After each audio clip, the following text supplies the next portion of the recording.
Banyak orang mengira bahwa resesi akan membuat semua bidang bisnis itu menurun. Menurun ya, semuanya tuh hancur. Sebenarnya nggak gitu. juga gitu. Menurut Mas Safir sendiri 2023 tuh Indonesia beneran sekelam itu atau justru enggak sih? Dilihat dari ada optimisme itunya. seperti apa di Indonesia nih. Oke, saya bukan peramal, saya tidak bisa melihat hal seperti itu seperti apa. Tapi kami percaya sama Mas Safir. Terima kasih. tapi tidak ada salahnya berjaga-jaga ya. Benar. Nah,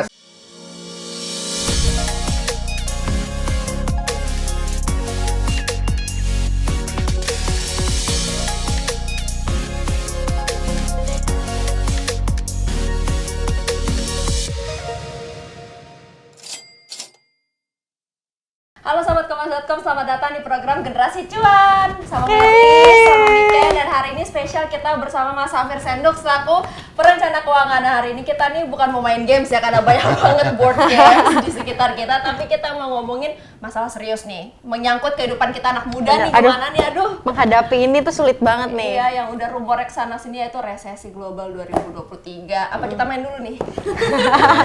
Jangan keburu resesi. Keburu resesi. Kalau Jangan main. bayangkan santai ya. Nah, hari ini kita mau ngobrol sama Mas Safir Senduk. Kita mau bahas soal resesi global 2023. Mas, boleh diceritain nggak sih sebenarnya apa sih yang lagi terjadi sama ekonomi sekarang baik di dunia maupun di Indonesia? Gimana sih awal mulanya bisa terjadi seperti ini dan prediksinya seperti apa nih? iya, jadi sebetulnya yang sedang terjadi pada saat ini adalah resesi global ya. Kita sedang mengalami resesi global di mana intinya adalah produk domestik bruto itu menurun. Apa itu produk domestik bruto? Secara simpel, produk domestik bruto itu adalah jumlah barang dan jasa yang dihasilkan sebuah negara. Ya, sebagai contoh, misalnya kalau kamu buka restoran, maka setiap makanan yang kamu buat itu ada hitungannya. Kamu punya toko mebel, maka setiap meja kursi yang kamu bikin ada hitungannya. Nah, itu adalah, semua angka itu dijumlahkan dan itu disebut dengan nama jumlah barang dan jasa. Nah, biasanya salah satu indikator besar dari ekonomi sebuah negara adalah banyaknya jumlah barang dan jasa yang dihasilkan.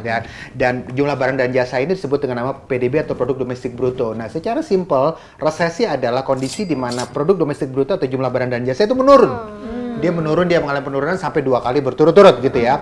Dan ini menarik, kenapa? Karena banyak orang berpikir bahwa resesi itu biasanya ada ciri-cirinya, ciri-ciri atau tanda-tandanya. Di mana tanda-tandanya salah satunya adalah pengangguran meningkat. Pengangguran meningkat atau PHK, pengangguran yang awalnya dari PHK gitu ya. Betul. Walaupun tidak selalu kalau terjadi PHK itu berarti PDB akan menurun, nggak selalu. Tapi itu bisa jadi ciri-ciri yang cukup ini. Kemudian kedua, ciri-ciri yang cukup kasar, ciri-ciri yang mungkin bisa dilihat secara sekilas adalah kalau kamu tadinya punya bisnis yang sifatnya retail gitu, kamu akan merasakan 1-2 tahun terakhir mungkin penjualannya menurun. Lesu gitu ya Lesu bisnisnya. gitu, itu mungkin juga bisa jadi tanda-tanda penurunan gitu ya. Salah satu yang lain misalnya buat mereka yang berada di industri training misalnya, mereka yang berbisnis di industri training, mereka akan merasakan kadang-kadang 1-2 tahun ini mungkin permintaan industri training menurun. Permintaan training dari perusahaan-perusahaan agak menurun ya. Ini mungkin bisa jadi tanda-tanda bahwa negara itu sedang mengarah kepada resesi. Dan inilah yang sedang terjadi pada saat ini, diperparah lagi dengan 2 tahun terakhir ini ada pandemi. Iya, itu dia. Pandemi itu membuat banyak orang itu tidak bisa maksimal dalam produksi barang dan jasa. Bahkan 2020, 2021 itu industri penerbangan ditutup ya. Betul. Orang tidak boleh bepergian atau beberapa negara menutup dirinya dari turis sehingga area atau negara-negara atau area-area yang mengandalkan diri dari turis itu mereka tidak bisa memproduksi barang dan jasa untuk diberikan kepada turis. Uang turisnya nggak ada. Katakan Pulau Bali misalnya. 2020, 2021 itu mereka ditutup. Dan kebanyakan dari mereka itu produksi barang dan jasanya adalah untuk dijual kepada turis. Turisnya nggak ada. Iya, Benar. Seperti itu. Jadi itu yang sedang terjadi pada saat ini. Dan dikhawatirkan, Presiden kita bilang, Menteri Keuangan kita bilang, tahun depan itu banyak negara akan mengalami resesi. Terlepas benar tidaknya, saya pikir yang penting kita berjaga-jaga aja. Iya benar.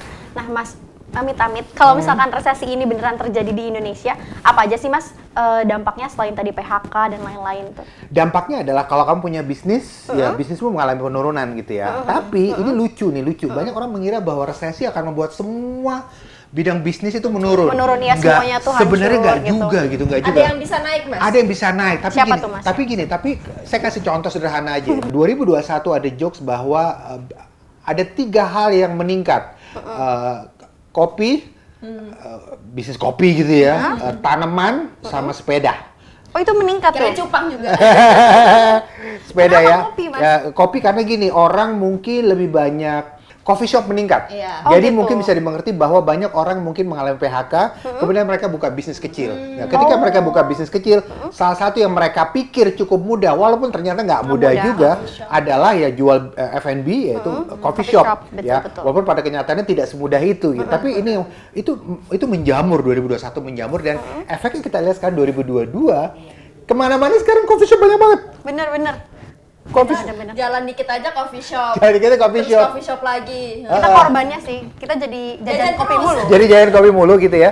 Kemudian masih berhubungan dengan kopi juga, ya, mereka yang bekerja sebagai freelancer meningkat entah karena mereka di PHK, sehingga banyak dari mereka yang berpikir bahwa kita sekarang berbisnis dari rumah aja yuk gitu, Benar. sehingga mereka kadang-kadang bekerja kalau nggak dari rumah mereka pergi ke coffee shop untuk bekerja sendirian. Betul. Itu loh kenapa? Kadang-kadang di coffee shop sekarang mereka yang kerja dari coffee shop tuh banyak banget. Bener-bener. Yang kedua, mereka yang kerja di corporate itu sudah mulai, oke, Anda boleh kerja di rumah selamanya permanen. Jadi Betul. mereka kerja di coffee shop. Benar, Itu betul. bikin coffee shop meningkat, itu pertama. Kemudian kedua, sepeda. Ya, sepeda. Tanaman dulu ya, tanaman. Tanaman itu, ya waktu itu mungkin kita dengar ya, ada satu jenis tanaman yang ini banget, permintaan tinggi banget.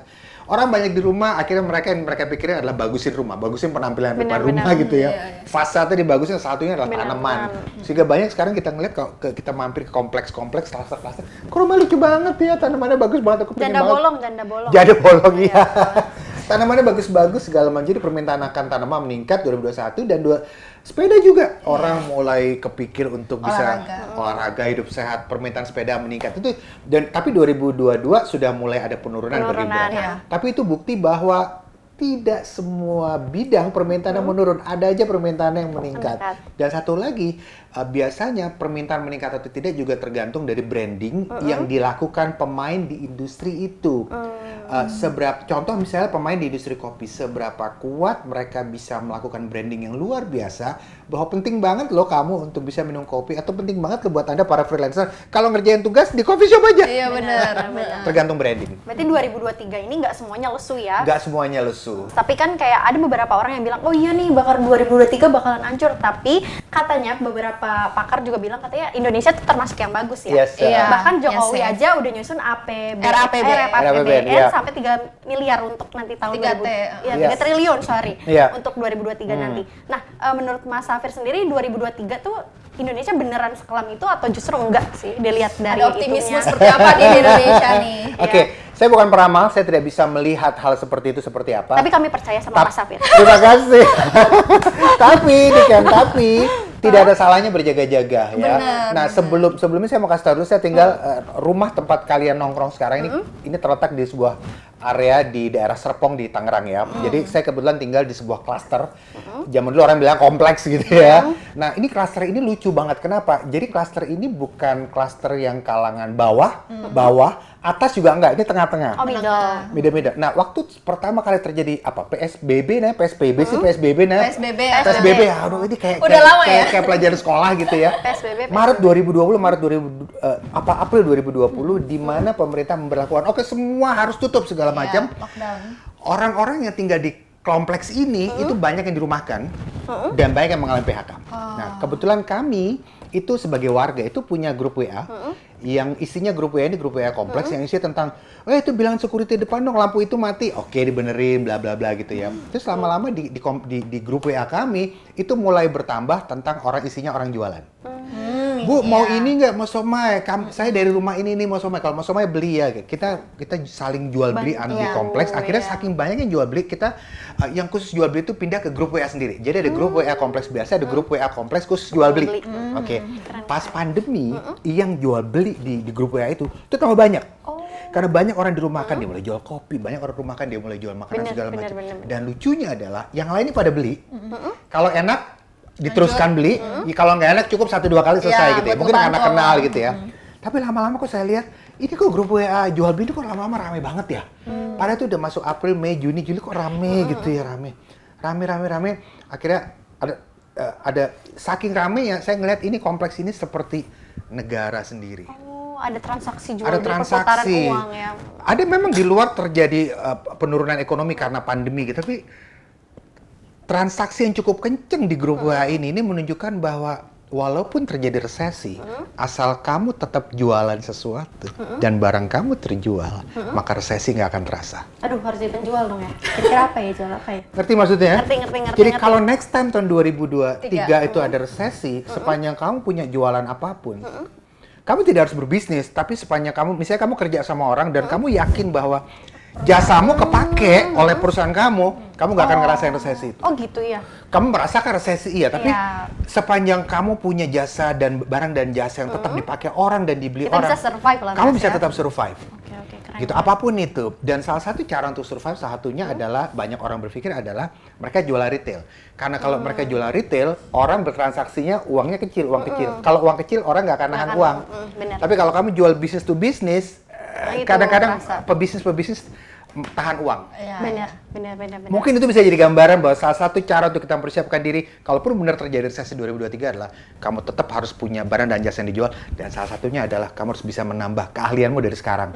Sekarang banyak banget kursus-kursus online. Iya, Betul. Kita sebut ada banyak banget aplikasi atau apa. Kalau kamu punya banyak sekali keahlian, siapa tahu 2023 kamu bisa jualan lebih banyak karena keahlianmu tambah banyak. Benar. Nah, kan aku punya komunitas nih di luar kantor. Tapi ibu-ibunya tuh banyak yang nonton kan, terus bilang kayak gini ke aku, nanya, Melis boleh gak kita minta contoh nyatanya gitu, karena ada misalnya contoh si ibu A kayak atau bapak B yang gimana ya, bisa dibilang karena terkena dampak pandemi ini jadi down banget keuangannya. Terus kalau dibilang tambah skill, mereka sudah menganggap diri mereka sudah terlalu tua untuk belajar dan bingung mau belajarnya bagaimana karena nggak ngerti internet segala macam, nggak ada aksesnya segala macam. Jadi kayak orang-orang sekitar bingung bagaimana nih cara mereka supaya survive, apalagi di 2003 kalau tambah resesi makin tambah kasihan kan, karena ada istilahnya yang kayak makin kaya makin miskin gitu. Nah, gimana nih ya kalau kita mau bilang contoh nyatanya atau cara nyatanya supaya memudahkan untuk kaum middle ke bawah lah mengerti bagaimana bertahan hidup saat lagi resesi. Jadi seperti yang aku bilang tadi, bahwa orang yang tinggal di kompleksku ini secara ekonomi tidak bawah tapi juga nggak atas, sedang-sedang saja. Tapi mereka lakukan adalah ketika pandemi Maret atau April 2020 dan banyak yang dirumahkan, mereka jualan sesuatu yang tidak selalu harus sama dengan bidang pekerjaan dia sebelumnya. Kalau dia sebelumnya karyawan, mereka bikin kue lah dan lain sebagainya, sehingga dan kalau itu terjual, ya dia tetap bisa survive gitu. Memang mungkin penghasilannya nggak sama dibanding ketika mereka masih karyawan gitu, tapi tetap ada uang masuk gitu. Dan waktu itu sampai aku ngeliat bahwa ini klaster ini kami seperti nggak ngerasain resesi. Bukan sombong, tapi karena kita semua saling jual beli satu sama lain. Gitu. Jadi tipsnya adalah kalau ada yang ingin tahu contoh nyata, ada nomor satu, kita harus mau merendahkan hati untuk belajar hal baru. Dan begitu sekali aja kamu bilang saya udah tua, maka kamu tidak berkembang. Jadi ada istilahnya tuh Melis, ada istilahnya growth mindset atau fixed mindset. Fixed mindset adalah aku udah tua, gak bisa berkembang, aku gak bisa gaptek. Akhirnya apa? Kamu tidak bergerak kemana-mana. Itu bahaya. Itu bahaya. Benar. Tapi begitu kamu ngerasa aku emang gaptek, umurku udah 50 misalnya, tapi aku bisa belajar kok, why not, kenapa enggak? Jadi nomor satu, pasti kan kita harus punya growth mindset dulu, nomor satu. Nomor dua adalah kita harus mau belajar bidang keahlian lain di luar bidang keahlian kita utama, dan kalau bisa pelajari bidang keahlian yang memang memungkinkan untuk kita bisa jualan retail dari keahlian yang kita pelajari itu. Contoh misalnya yang paling gampang tentunya makanan, walaupun aku tidak bilang harus makanan banget gitu, nggak bilang tapi begitu. kalau ibu-ibu kan pada jago masak ya. Apalagi kalau ibu-ibu bisa mereka jago masak gitu ya. Kemudian mereka yang bekerja sebagai host, mereka yang keahliannya host, bawain acara host secara offline. Ketika 2020 mereka dengan cepat berusaha menguasai bagaimana cara menjadi host di acara Zoom. Iya, benar. Dan sekarang lucunya Melis, sekarang sosmed itu membuat kesempatan makin terbuka lebar. Contohnya misalnya aplikasi kayak TikTok ya. Di aplikasi, aku bukan promosiin TikTok sih, enggak gitu. Benar. Tapi sekarang gini, aplikasi kayak TikTok, orang yang punya jualan, punya toko, mereka bisa jualan lewat TikTok. Tapi kamu tidak perlu punya barang jualannya. Kamu bisa jadi afiliatornya. Apa itu afiliator? Kamu bikin konten yang berhubungan dengan buku. Misalnya kalau kamu suka baca buku, kamu promosiin bukunya, tapi kamu ceritain tentang buku itu, tapi di postingan TikTok kamu kasih link ke toko yang jualan buku itu di TikTok. Tanpa kamu harus kenal dengan si penjual. Benar. nggak pakai modal, nggak pakai Kuota modalnya. kamu cuma buka buku yang ada tersedia di rumahmu, buka aja buku terus kamu ini. Buku ini bagus banget bla bla bla bla bla, kamu masukin di TikTok gitu udah. Dan udah connect, kamu masukin link tokonya asli, kamu dapat penghasilan dari situ. Intinya mah dari pribadinya sendiri mau belajar ya, Belajar apa mau enggak, betul. kembang. Kalau misalnya ya tadi misalnya kalau bilang gaptek ya udah, kalau mau konsisten masak ya masak gitu. Masak, betul. Betul. Dan intinya kembali dari pribadinya masing-masing. Oke Mas, aku Yes. ada pertanyaan dari netizen Yes. nih, dari YouTube sahabatkompas.com-nya, akunnya Zafaiha. Oke. Kabarnya akan ada resesi global. Apakah sektor batu bara akan terpengaruh mengingat permintaannya masih banyak? Oke. Oke, saham ya. Melis. Aku jadi gini, kalau kita bicara sektor per sektor, aku udah tidak bisa langsung menjawab itu semua. Karena kalau sektor per sektor ada banyak sekali Iya. gitu ya. Nah, kalau misalnya kamu hubungannya adalah pada saham batubara dan lain sebagainya, kamu harus tanya ke manajer investasi. Mereka bisa kasih Iya. jawaban yang lebih dalam gitu. Aku hanya bisa kasih secara general financial planning. Iya, nggak Nah, apa-apa. aku ngerasa bahwa kalau kamu punya saham di pasar modal, fokus kita harus kepada investasi jangka panjang dan kita betul-betul fokus pada bidangnya. Jadi kalau kita merasa bidang itu bagus banget, maka kita bisa harapkan dari dividennya. Dan banyak orang bilang adalah bahwa industri retail itu akan bertahan sampai kapan, atau misalnya industri yang menghasilkan barang kebutuhan sehari-hari, sabun lah, shampoo segala macam. Benar.